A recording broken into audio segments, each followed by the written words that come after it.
Plugins aren't the only solution, of course. Maybe you're a theme developer or you're just working on your own site. It's easy to say, well, I'll just build this into my theme, especially if you're more familiar with themes and adding custom functionality to your functions.php.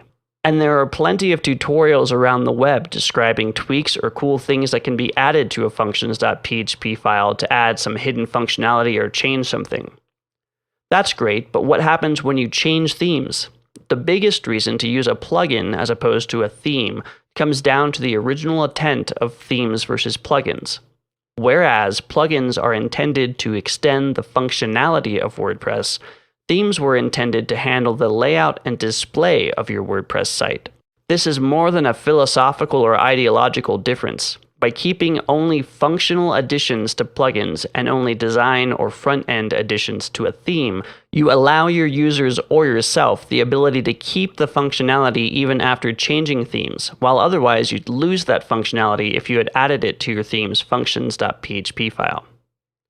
Plugins can be turned off too. If they are causing a problem or you just don't need it anymore, you can deactivate the plugin and it's gone. This helps too when troubleshooting problems on your site.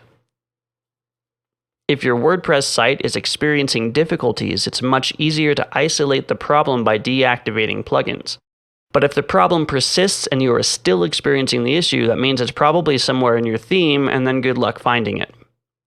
Plugins can also be a way to organize your code. If you have many small plugins that each do a specific task, then you know where to look when a specific function or behavior related to that task isn't working the way it's expected to.